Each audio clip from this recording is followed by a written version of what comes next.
तो स्वागत करती हूँ मैं आप सभी का अपने इस कार्यक्रम रामचरितमानस के बालकांड पाठ में। तो आप सब लोग कैसे हैं? आशा करती हूँ आप सब लोग अच्छे होंगे और स्वस्थ होंगे और मेरा रामचरितमानस का पाठ अवश्य देखते होंगे। रामचरितमानस का पाठ अवश्य सुनना चाहिए। मैं इसे बड़ी ही श्रद्धा के साथ पढ़ रही हूँ। तो आज का पाठ और मैं आपको ये बता दूं कि ये पाठ मैं एक मंदिर बनवाने के लिए कर रही हूँ।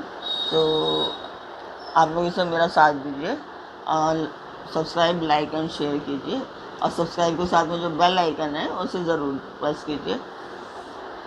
और आपको अच्छा लगा ये किस तरह से लग रहा है या इसमें कुछ मैं चेंजेस कर सकती हूँ या आपको कौन सा वाला पार्ट अच्छा लगता है, जैसे मैं आज कर रही हूँ या मैंने पहले किया जिसमें आप पढ़ सकते हैं, उनमें से कौन सा पार्ट आपको सही लगता है, अच्छा लगता है, तो आप मुझे वो कमेंट बॉक्स में अवश्य बताएं। तो शुरू करते हैं हम आज का पाठ। बहुत दिवस बीते एही भांति जनु स्नेह रजु बांधे बराती, कौशिक सतानंद तब जाई कहा विधे निपहि समुझाई। तो कल तक आपने सुना था कि राम और सीता की शादी हो गई थी और दशरथ जी ने सबको, मुनियों को और सबको भेंट दी थी, हाथी घोड़ा जिसने जो चाहा था उनको दे दिया था। और दशरथ जी को जाने के लिए जा रहे थे तो उनको रोक लिया था कि आप अभी मत जाइए, तो उनको रोक लिया था। किसी को भी अच्छा नहीं लगा दशरथ जी का जाना। तो इसके आगे हम आज शुरू करते हैं। मैं इसे हिंदी में आपके लिए अनुवाद कर रही हूँ कि अच्छे से समझ में आ जाए। और दोहे पढ़ूंगी तो उतने आपको समझ में नहीं आएगा और जल्दी तो हो जाएगा, मेरे हिसाब से तो ठीक है, जल्दी हो जाएगा। पर मैं अनुवाद इसी आप लोगों के लिए ही कर रही हूँ कि आपको समझ में आ जाए। तो आगे इसके तो इस प्रकार से राजा दशरथ को रहते बहुत दिन बीते, मानो बराती स्नेह की रस्सी से बंध गए हैं। तब विश्वामित्र जी और शतानंद जी ने जाकर राजा जनक को समझा कर कहा, अब दशरथ कह आयुषु देहु, यद्यपि झाड़ी न सकहु सनेहु, भले ही नाथ कही सचिव बुलाए, कही जय जीव शीस तिन्हें नाए। यद्यपि आप स्नेह नहीं छोड़ सकते तो भी अब दशरथ जी को आज्ञा दीजिए। हे नाथ, बहुत अच्छा कहकर जनक जी ने मंत्रियों को बुलवाया। वे आए और जय जीव कहकर उन्होंने मस्तक नवाया। अवध नातु चाहत चलन, भीतर करहु जनाऊ, भय प्रेम बस सचिव मुनि, विप्र सभासद राऊ। जनक जी ने कहा, अयोध्या नाथ चलना चाहते हैं, भीतर खबर कर दो। यह सुनकर मंत्री, ब्राह्मण, सभासद और राजा जनक जी के प्रेम के वश हो गए।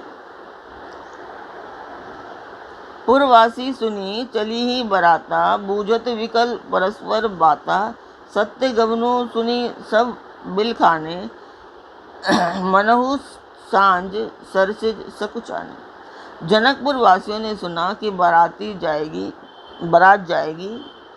तब वे व्याकुल होकर एक दूसरे से बात पूछने लगे। जाना सत्य है, यह सुनकर सब ऐसे उदास हो गए मानो संध्या के समय कमल सकुचा गए हों। जहाँ जहाँ आवत बसे बराती, तहाँ तहाँ सिद्ध चला बहु भांति, विविध भांति मेवा पकवाना, भोजन साजू न जाई बखाना।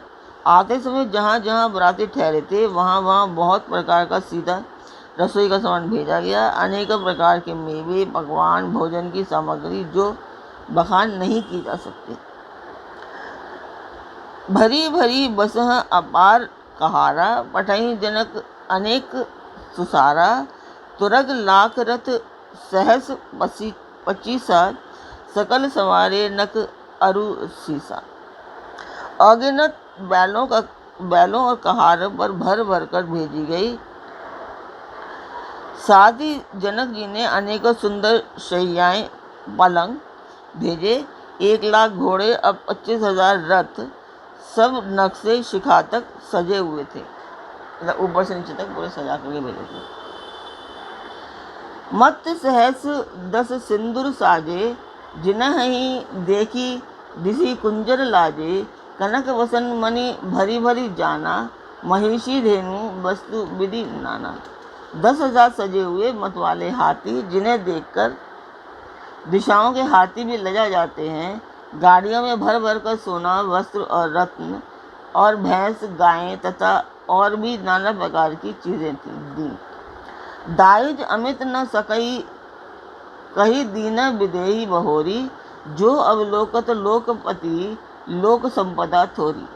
जनक जी ने फिर से अपरिमित दहेज दिया, जो कहा नहीं जा सकता, जिसे देखकर लोकपालों के लोगों की संपदा भी थोड़ी जान पड़ती थी। सबू समाजू यही भांति बनाई, जनक अवधपुर दीन पटाई। चली ही बारात सुनत सब रानी, बिकल मीनगन जनु लघु पानी। इस प्रकार सब सामान सजाकर राजा जनक ने अयोध्यापुरी को भेज दिया। बारात चलेगी ये सुनते ही सब रानियां ऐसे विकल हो गईं, मानो थोड़े जल में मछलियां छटपटा रही हों। पुनी पुनी सिए गोद करी लेही, देई आशीष सिखावनु देही। होई हु संतत पियही पियारी, चिरु अही बात आशीष हमारी। वे बार बार सीता जी को गोद कर लेती हैं और आशीर्वाद सिखावन देती हैं। तुम सदा अपने पति की प्यारी हो, तुम्हारा सुहाग अचल हो, हमारी यही आशीष है। सासु ससुर गुरु सेवा करेहु, पति रुख लखी आयसु अनुसरेहु। अति स्नेह बस सखी सयानी, नारी धर्म सिखा वही मृदुवानी। सास ससुर और गुरु की सेवा करना, पति का रुख देखकर उनकी आज्ञा का पालन करना। सयानी सखियां अत्यंत स्नेह के वश कोमल वाणी से स्त्रियों के धर्म सिखलाती हैं। सादर सकल कुंवारी समुजाई, रानी ही बार बार उर लाई। बहुरी बहुरी भेट ही महतारी, कह ही विरंची रची कत नारी। आदर के साथ सब मुनियों को समझाकर रानियों ने बार बार उन्हें हृदय से लगाया। माताएं फिर भेंट और कहती हैं, ब्रह्मा जी ने स्त्री जाति को क्यों रचा, क्योंकि उसे जाना पड़ता है ना, इसीलिए ब्रह्मा जी ने स्त्री को रचा, क्योंकि उसके अंदर सहनशीलता और ममता ज़्यादा होती है। तो मैं बात कर रही थी कि मंदिर के लिए मैं ये पाठ कर रही हूँ। तो मंदिर की वीडियो जो है वो मैं डाल देती हूँ, और हर एक वीडियो में मैं डाल रही हूँ वो वीडियो ताकि बताने के लिए कि मैं किस उसको बनवाना चाहती हूँ। तो आप लोग मेरा साथ नहीं दे रहे हैं, प्लीज़ आप लोग मेरा साथ दीजिए। उसमें आप लोग सब्सक्राइब कीजिए, लाइक एंड शेयर कीजिए ज़्यादा से ज़्यादा। अब थोड़ा भी नहीं कर रहे हैं, बहुत ही कभी कभी 1-2 सब्सक्राइबर बढ़ जाते हैं, बाकी तो ऐसे ही हैं। तो यही मैं कहना चाहती हूँ। तो आप वीडियो डालती हूँ मैं, आप लोग देखिए।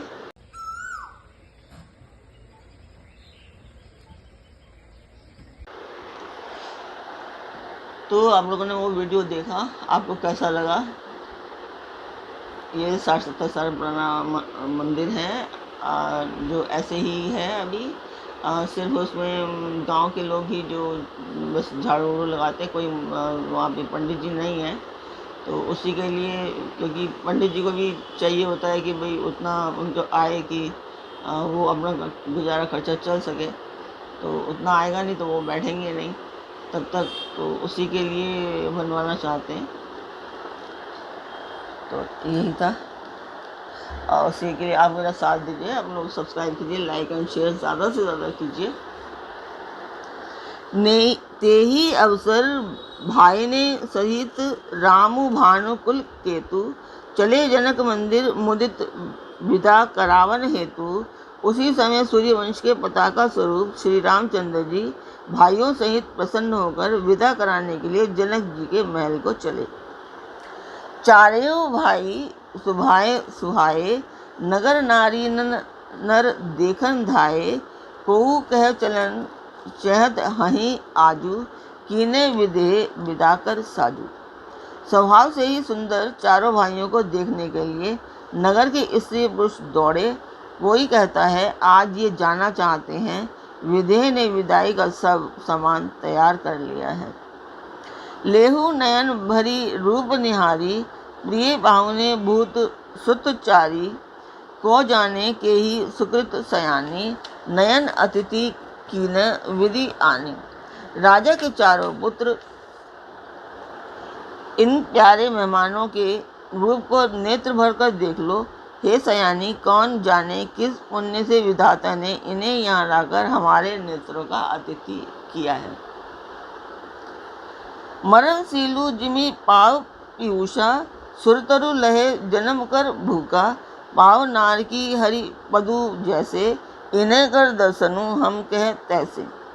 मरने वाला जिस तरह अमृत पा जाए, जन्म का भूखा कल्प वृक्ष पा जाए, और नरक में रहने वाला जीव जैसे भगवान के परम पद को प्राप्त हो जाए, हमारे लिए इनके दर्शन वैसे ही हैं।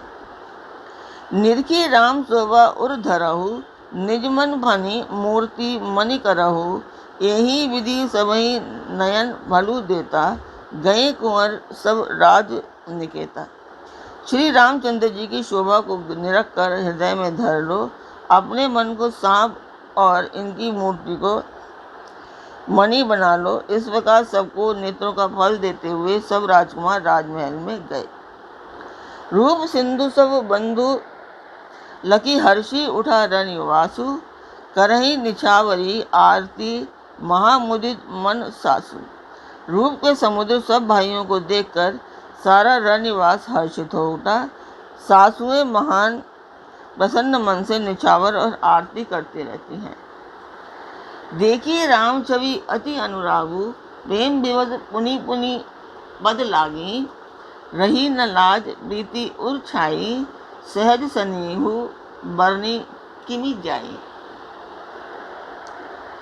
श्री रामचंद्र जी की छवि देखकर वे प्रेम में अत्यंत मगन हो गईं और प्रेम के विशेष वश होकर बार बार चरणों में लगी। हृदय में प्रीति छा गई, इससे लज्जा नहीं रह गई। उनके स्वाभाविक स्नेह का वर्णन किस तरह किया जा सकता है। भाई ने सहित उवटी अहिनवाए, छरस असन अति हेतु जिवाए, बोले रामो सुअवसरु जानी, सील स्नेह सकुचय में बानी। उन्होंने भाइयों सहित श्री राम को उपटन करके स्नान कराया और बड़े प्रेम से षटरस भोजन कराया। सुअवसर जानकर श्री रामचंद्र जी शील स्नेह और संकोच भरी वाणी बोले, राऊ अबधपुर चहत सिधाए, विदा होन हम यह पठाए, मातु मुदित मन आयसु देहु, बालक जानी करब नित नेहु। महाराज अयोध्यापुरी को चलना चाहते हैं, उन्होंने हमें विदा होने के लिए यहाँ भेजा है। हे माता, प्रसन्न मन से आज्ञा दीजिए और हमें अपने बालक जानकर सदा स्नेह बनाए रखिएगा।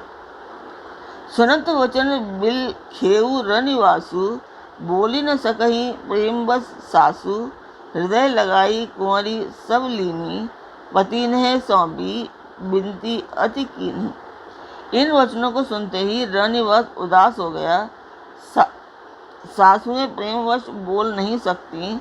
उन्होंने सब कुमारियों को हृदय से लगा लिया और उनके पतियों को सौंपकर बहुत विनती की।